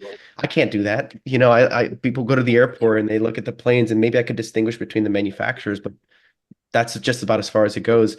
I think if anything, the biggest misconception was you don't have to be like this genius. You don't have to be an absolute like whiz to be an engineer. I think it really does come down to being just a mindset. I mean, the question was asked earlier, like how do you kind of start taking steps towards being an engineer? You don't have to learn your textbook front to back, upside down, memorize terminology and everything. It really is, in my opinion, a big thing is mindset. A big thing is perseverance. A big thing is just never really giving up and pushing yourself to understand things that you might not at first, and realizing that people have gone through the process too. You know, just because you don't know it now doesn't mean you're not going to know it tomorrow. And those people who seem to be like the geniuses to you, at some point had no idea what they were talking about or were in your position as well. Okay. All right. Thank you so much. I think if anyone else has. I think Sarah had something to say. Oh, Yeah. yeah. Well, this is to be quick, but I think people tend to think that engineering is very much you have to be really smart. You just have to be really good at it. But I think there's a huge social aspect to engineering and being able to collaborate with others, learning to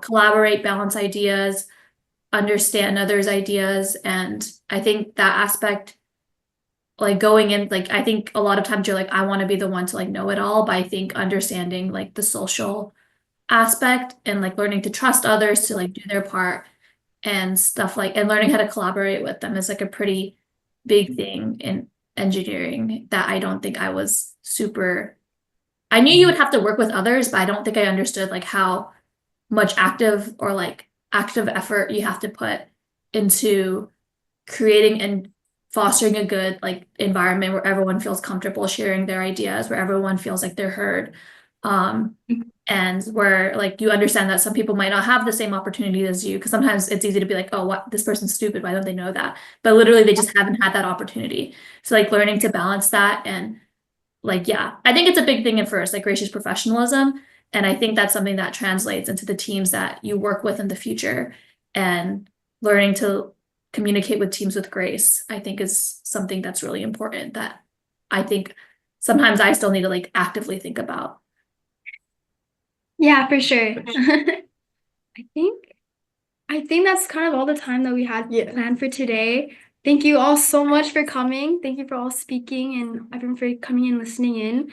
I think I definitely want to suggest everyone who's listening to maybe keep in mind, remember everything that was said today. Take this opportunity to reach out or network if you want. If you have more burning questions, like they said, in contact. Yeah, Mr. Rucker.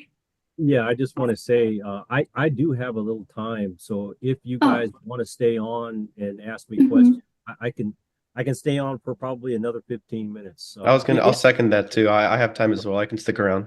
Yeah.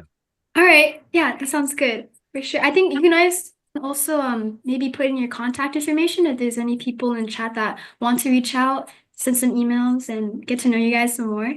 But yeah, we'll be open for more questions then and can extend the time. But if some people have to go, then you guys feel free to. We'll wait for a little bit so we have more questions coming in. But if there's anything else that you guys want to touch upon that wasn't touched upon so far, we can encourage that conversation.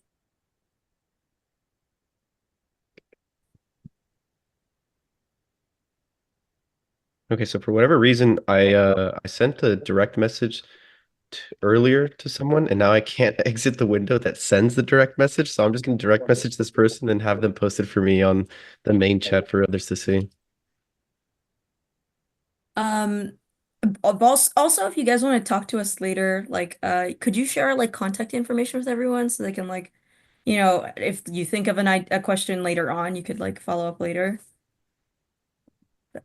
That would be helpful. Oh, great. Oh, can I? I think I shared it with the moderator. Okay. I will just share with the moderator and then awesome. Let's do that. Yeah, I think both Audrey and I have to head out, but it was super great, like being able to listen to all the other speakers. And for myself, like I would love if anyone reached out with any other additional questions to ask about more of my personal experience in FLL, FTC, or being a student at MIT. But yeah, this is a super great seminar that you guys hosted, so thank you guys. Yeah, for sure. And I think that like if I look back on where I was in high school or middle school, right? Like I could not have guessed that I would end up here, right? Like I don't know, like I would not have even gotten in the neighborhood correctly. So I'm sure like a lot of you are similarly not sure what your path ahead looks like, and that's perfectly fine, and you'll figure it out. And so, rely on good guidance and mentors and kind of go with the flow, and it's okay if you don't know. All right, thank you so much. I think there was a question. Okay, you guys can go. Yeah, so there was a question asking, were there any regrets in your professional journey or pitfalls that you may have seen? Regrets in my professional journey or pitfalls that I may have seen. Yeah, let me just say that if you don't learn from your mistakes, you're going to continue making the same mistakes. So always take time to reflect on things that perhaps you could have done better, opportunities where you could have made an impact in a positive way as opposed to perhaps a negative way. Conversations that you have with your peers and with your leaders and with folks who are on your team. Always try to make sure that those conversations, if you can, end on a positive note. It's sometimes it's difficult to do that. I'm going to tell you, after 43 years in aerospace, there were probably a few folks that Dr. Rucker ticked off. But I will also tell you that I always tried to make a habit of getting back to them and letting them know that it was not intentional, and that I was only really trying to do what I was being asked to do, which was my job. You gotta picture this, right? I'm the quality guy. Okay. You guys say, what's the quality guy? The quality guy is the guy who goes to an engineer who has designed this beautiful rock, this beautiful rock. He or she just loves the rock that they design. And the quality guy says, oh, but you know what? Your rock has a crack right there. And your rock is flawed over there. And really, it's kind of ugly too. They're not going to be very happy with you in that conversation. But if you come with rationale, you come with explanations, you come with the intent of trying to help them make that rock even more beautiful than it already is. And when I say rock, yeah, I'm talking about a rocket, I'm talking about an airplane, I'm talking about a jet, I'm talking about a submarine, I'm talking about a satellite, I'm talking about all these different things. When you can come to them with that rationale and they see that you're really trying to help them, yeah, then they get it, and they end up later on really appreciating the value that you added. But I'll definitely tell you that over my 43 years in aerospace, I made a whole lot of mistakes. I mean, we're human. We're bound to make mistakes. But if you learn from your mistakes, then you'll do better the next time. I think two of the things that I regret the most, really quick, just quick answers for you, are number one is not networking sooner. I'd always heard about how powerful networking was. It was almost like something that you hear it so much, just goes in one ear, out the other, and you're just like, yeah, networking, whatever. It is what it is. But it does boil down to, at some points, it's not about what you know, it's about who you know. And I didn't really come around to that until my second to last year at Cal Poly Pomona. I really wish, and I had so many opportunities to do so much sooner. Even now, the fact that you guys are hosting these STEM fairs and these opportunities to interact with others, being there is absolutely huge. And it's something that I never did until, like I said, until 2 years before I graduated. And even having done that for such a short period of time, it was able to get me to where I am today. And I can't help but to think, if I had done it sooner, what other opportunities might I have had instead? But I'm obviously still incredibly grateful to be here, to be in the position that I am. And secondly, the biggest thing, and to kind of piggyback on what Dr. Rucker says, is not just reflecting on your failures, but being afraid to fail. I was sometimes the fear was so large to fail in the first place, I wouldn't even try to do something because I just thought about the consequences of said failure. And realizing back and looking back now, it's through failures that we learn the most. It's being able to fail and reflect on how we failed, why we failed, what we did, and how we could do it differently next is what makes you an even stronger engineer and a stronger person overall. Because, like I mentioned, had I not gone out of my way and trying to do personal projects and learn and going in blindly, if I was just too worried about failing in the first place, I would have never done it I would have never done it and would have never walked away. Now being able to tell you how to build a drift trike, like who knows how to do that? Why do you know how to do that? But that same experience has in some ways shaped me into applying what I learned there into much larger and bigger projects that I'm involved in today. So those are probably going to be my two regrets. All right. I think that sounds good. We had a question. They said, well, this one person said that her son is wondering, what would you recommend to him to do so that he can get a good college recommendation during his high school career? Good college recommendation during his high school career. Well, let's see.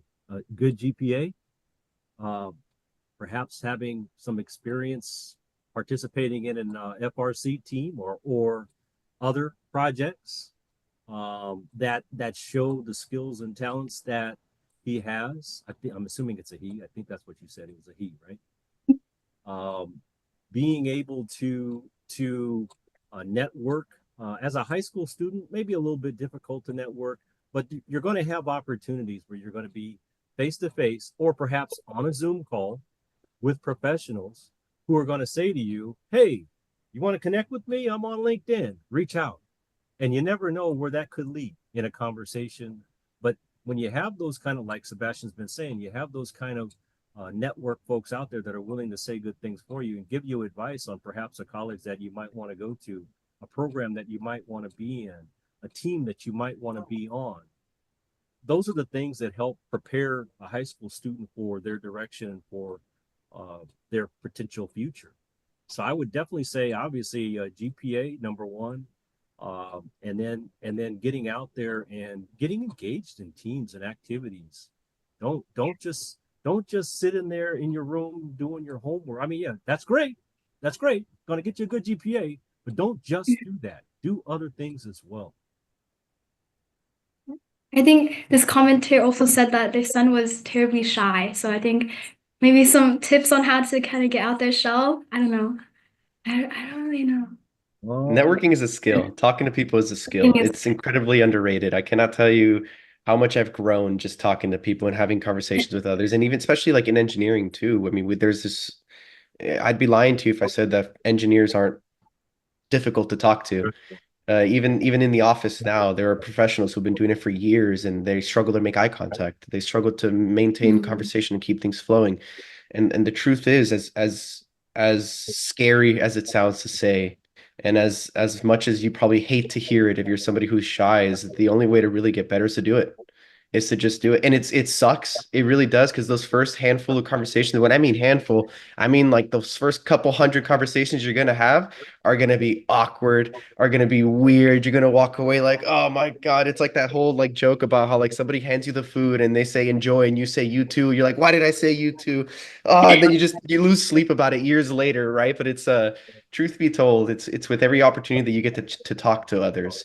It builds, it slowly builds, and before you know it, you're able to have a conversation and present in front of other people. You're able to meet somebody on the street, and I mean, just talk to a stranger on the street. It's absolutely terrifying. I'm scared to death to just walk up to somebody and start talking to them, but if I know I had to, I will. So it just comes with practice. It really does, and it's easier for others. Don't compare yourself to others too. Some people it's natural. Some people can talk to anybody in the world and not have an issue with it. Other people it's a lot harder. So don't ever compare yourself to others, and just work on it. We have another question.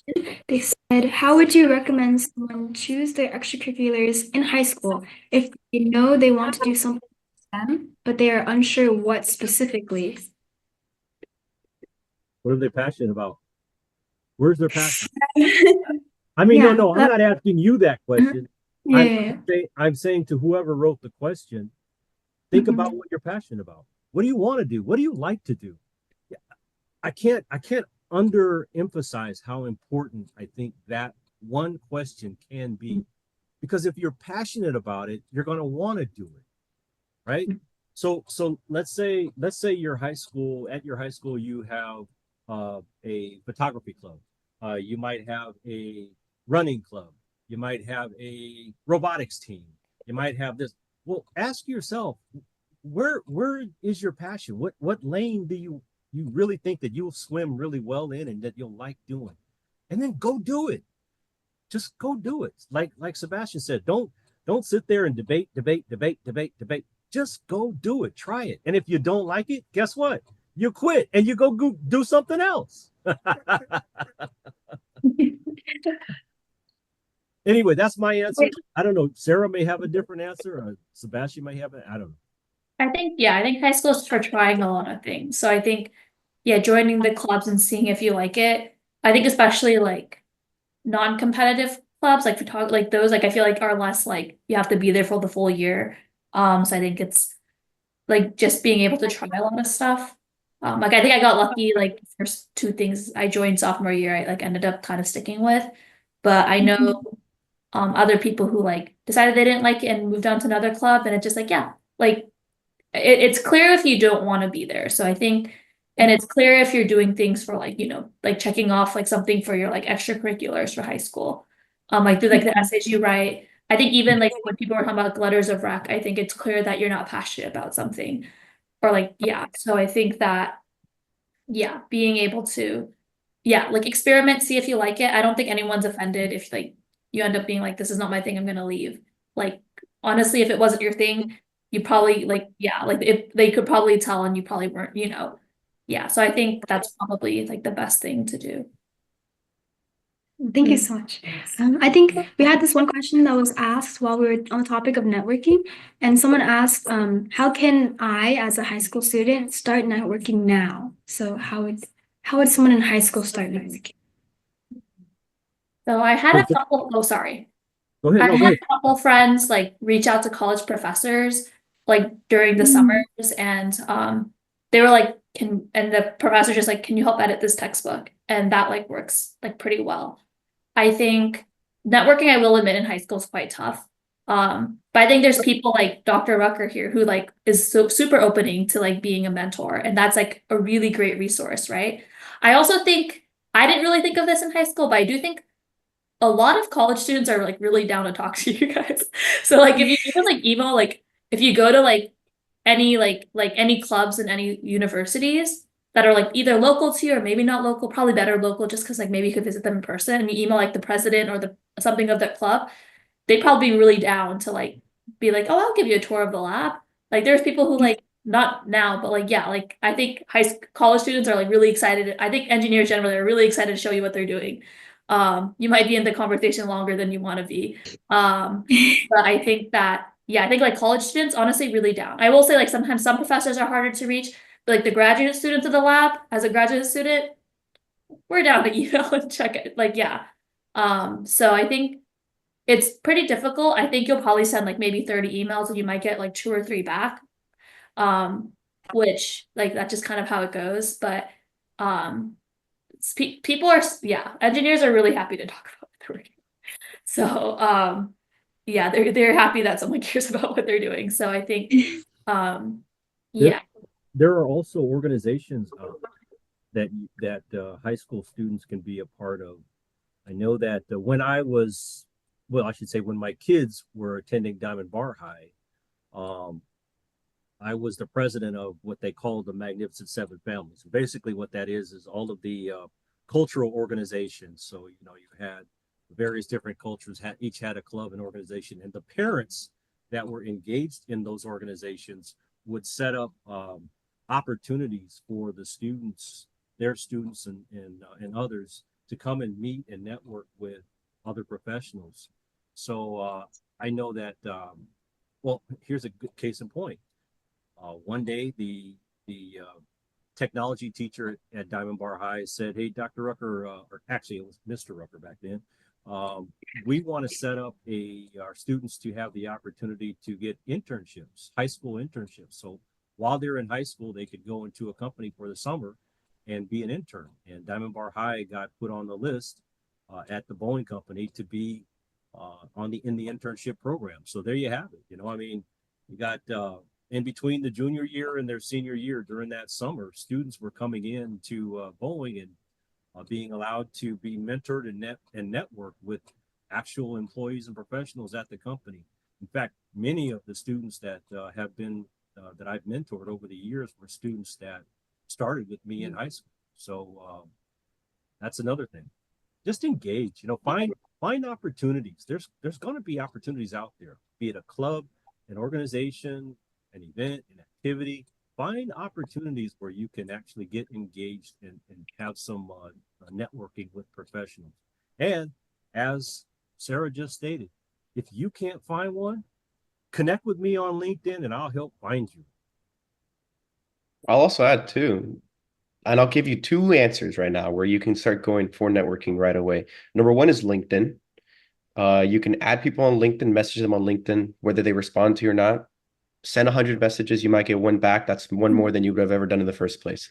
Number 2, ask your parents. I can promise you, your parents probably know and heard of like, oh, maybe somebody's like so-and-so is an engineer. Like your parents have a network already. They have a network that they've built, whether they realize they've built it consciously or not, where if you ask your parents about like, hey, do you know anybody who is an engineer? They might not be able to answer that question for you, but they might say, I don't know, but maybe your uncle knows, or maybe your cousin's cousin, or maybe like somebody within your family knows somebody. And that right away, you start to kind of build on that and expand even further. So if you're looking for like a direct route to start to network, there are going to be tons of opportunities that will cross your path that you might not even consciously realize there's an opportunity there. But even just right now, connect with people on LinkedIn, message them on LinkedIn. People are busy, they might not answer, but if they do, like I said, that connection never would have happened if you didn't take the initiative. And then if you're already trying to look to talk to somebody, in all likelihood, maybe a family member of yours is already in the industry. You didn't even realize to reach out to them and have them connect with you or connect you with someone else within the industry. And you just kind of start building off of that. So those are just two direct routes that I will give you right now that you can start to build your network off of. I think we can answer one more question. They asked, how can students and young professionals stay competitive in an evolving STEM job market?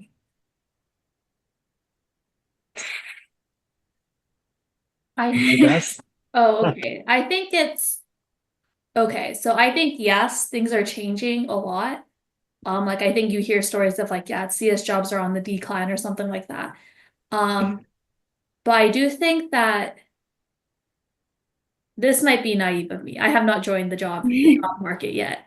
But I think that if you do the things that you're passionate about, I think if you're doing something to like cater yourself to the job market, I think if you walk in with that mindset, I think you already kind of like narrow yourself down in some ways. Like if you like are like, I want to do computer science, I can get like a big tech job or blah blah blah. I think that already narrows yourself down. But there's like a bunch of computer science jobs that aren't in like big tech San Francisco that I think exist. And I think if you this again might be naive, haven't joined the job industry yet, haven't done the whole job hunt yet.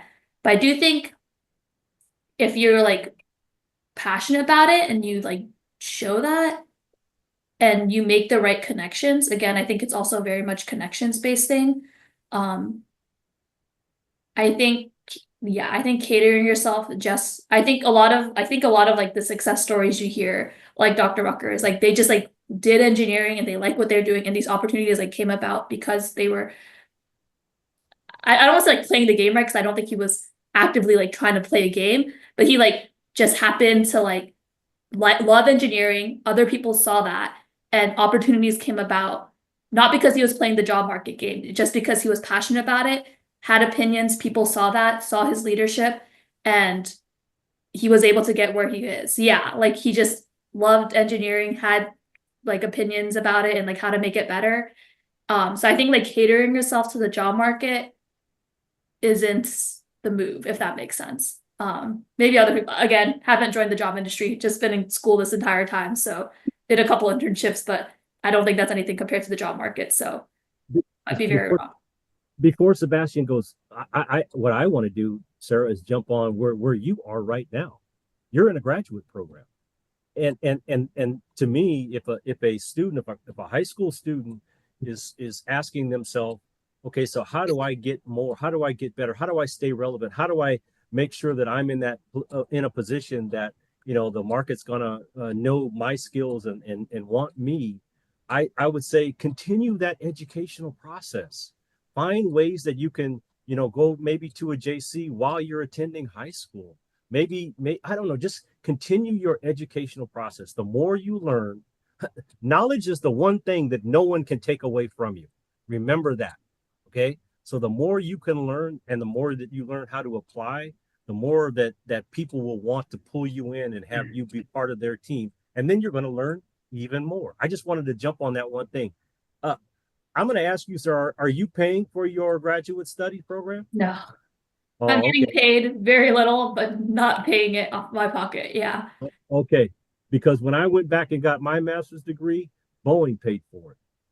So and the thing I guess the emphasis that I'm trying to make is I went out, I got the job, and then they came to me and said, hey, we want to give you the opportunity to go back and get your master's. And that was more education for me. That helped me move up. So yeah, education. Just learn all you can. I just wanted to jump on that fact. And then Sebastian, can you yeah, I got a few points to make here, but just to reiterate on the question, can you ask it one more time just to hear exactly how it was asked? Yeah. So, what again? They asked, how can students and young professionals stay competitive in an evolving STEM job market? Okay, so I will start by saying this. Getting your undergraduate bachelor's degree is not enough. That in and of itself is not enough. If you just think I'm going to head down, perfect grades, study, and graduate, that is not enough, because when you graduate, when you grab your degree and you're celebrating, yeah, I accomplished it, so are like 20,000 other people across the country with the same exact degree, who study the same exact thing, who have the same exact title with a different school on it. So how do you stay competitive in an evolving market? Is you just, I mean, we've kind of already touched on it before, but just to reiterate, is continue to get involved. The market evolves. The what's happening at the end of the road where you're trying to reach is, as much as it continues to evolve, it trickles down to everything else. So while what we do in industry evolves and things change, those changes will trickle down to college, to whether it's the master's program or undergraduate program, and from the undergraduate to high school and everything else. So in order to kind of continue to be relevant, in order to kind of continue to maintain a competitiveness within the market, is to kind of to be involved in these projects, to be networking with people who are in the process of doing it, or people who have made it to the end. Because then, instead of guessing and finding out like, maybe I should be studying this because I feel like, AI is a big thing, so I should study AI. No, like, I can tell you right now, as big as AI is, we don't use it. We don't touch it. We're not allowed to even look at it while we're working on what we're working on, for a handful of reasons. But you wouldn't have known that unless I told you that, unless you had asked in the first place. So being involved, staying connected, networking, and continuing to be doing more than what everybody else is doing will make you competitive, no doubt about it. And it goes back to one, like, I mean, what we talked about already is networking. Really, truly, it does boil down to, at some point, a decision will have to be made between you and someone else. And although you might both have the same exact skills, the same exact knowledge on the subject, but you happen to know the manager's son because you networked with them, or you happen to know somebody who's already there, they're going to kind of give you that little extra push to kind of make it happen. And suddenly you're going to beat that other person, or vice versa, if you kind of didn't take that initiative in the first place. So I think that's what's going to make the difference. Okay. Good answer. Thank you so much. I think there's no more questions. Unless any lasting remarks before we wrap it up. No? Good. Cerise likes, when I go on mute, I have to ask Cerise if she'll unmute me. She likes leaving me on mute because she thinks I know. Wait, we're planning to do more seminars like this, and this is like a rough. Well, we'll be better at this next time. That's all We're good. still I just figuring want things out. to say, in parting to all of you, and I want you to know, first off, Lucy and Leon, it was really good meeting you guys. My definite pleasure being part of this activity, talking with you, and then of course all the other students that are on this call is always something that I'm very passionate about. Sarah, I got to say, best of luck to you. It's really a pleasure meeting you. Always love talking to MIT students, because that was the one school I was thinking about going to, but I decided not to. And I do know, though, that a lot of sharp students out there. In fact, some of my past mentees are either there now or graduated from there, and really proud of them. Sebastian, this guy, I met him at a roundtable, a resume review roundtable. I asked everybody at that table a question, and he was the guy that just knocked it out of the park with his answer. And I told everybody at that table that this is the guy you guys should follow. This is the guy you should emulate, because he's going somewhere. And so in summary, I just want to say it's been a blessing. It's been a pleasure for me to be able to do this with you guys. Thank you for allowing me to be a part of it. I'm very, very, very serious. If you want to connect with me, you can find me on LinkedIn, and I'll be happy to accept you, and we can start having a communication. I can't tell you how many high school students over the years I have worked with and mentored through college, and now are in a professional career. So that can be you as well. I'm going to shut up. I'm going to let the other panelists say their final words. Yeah, just I mean, couldn't have said it any better myself. Thank you for this opportunity. The only closing remark I might make from what I presented to you earlier is, no matter how powerful these tools are getting, don't forget you still need to have a good understanding of what it is you're doing, what it is you're trying to accomplish, and how it is you're going to get there in the first place. So we're going to continue to see AI pretty much do unspeakable things. It's heading in the direction that I can't even imagine what it's going to be able to accomplish, but realize that unless you know what you're talking about, unless you know what you're doing, it's not going to make anything any easier. It just gives you the opportunity for better results. That's going to be my closing remark there. But just like what Dr. Rucker mentioned, thank you so much for even giving me the opportunity to be here and speak with you. Just as Dr. Rucker mentioned, please reach out to me. Do not hesitate to ask me questions, no matter how big or how small. If you want to ask me about how difficult school is, or if you want to ask me more about like what I do for work, and hold on, this guy's bugging me because he wants to say hi. But so yeah, thank you so much for even giving me the chance to be here. Please connect with me. Please reach out to me. I'd be more than happy to continue this conversation offline and even just have phone calls with you or stay connected. So thank you so much. Yeah. Yeah, sorry. I don't really have much to say. I will say there's no like I think right path to STEM. So I think even hearing like all our stories, I think like don't try to follow it to a T because we all have different like likes, interests, like paths, like where we started, where like how like I think a lot of it is just like I think you need to open yourself to opportunities, but like these opportunities like come up and you just have to make sure you're open for them. So I don't think like following my path or following like Sebastian's path or following Dr. Rucker's path is like not like this like, things come up and you just have to make sure you position yourself well to like have as many and like open yourself to take as many opportunities as you can. Yeah, so I don't think like I could tell you all my clubs, I could tell you all the classes I take or whatever in high school, but I don't think there's like a clear-cut path for anyone. So I don't think feel like you hear these stories and I think there's like lessons to be learned, but I don't think like using them as like a rule book, like a map guideline, I think is kind of how I see it.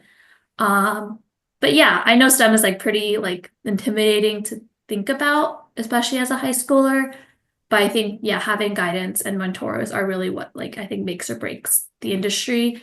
And I think like yeah, it's something that obviously that we're passionate about, making it more accessible and making it more approachable. So yeah, obviously don't feel hesitant to reach out to me about yeah, like anything like high school. Probably don't remember much of it, but high school, like undergrad, grad school. But also like even if you hear like and you like, I don't think you should decide if you want to do grad school in high school. Like that's but like, knowing about it is like, oh, that's like a path I could take. It's like a good thing to know. Yeah. Yeah, good luck on I guess.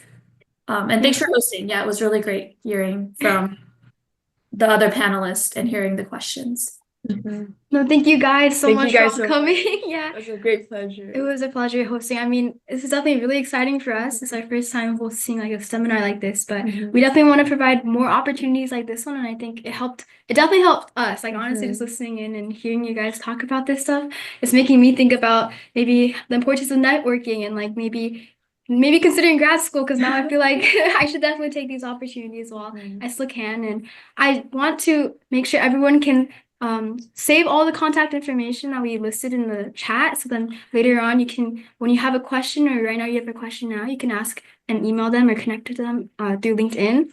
I definitely want you guys to just save that before we leave. But again, thank you guys all for coming. Thank you everyone for coming to listen in and you guys for sharing your insight. I know this is like 2 hours out of your day, but I hope you guys were able to share everything that you wanted to. And hopefully we found some aspiring engineers that could find a good connection. Yeah.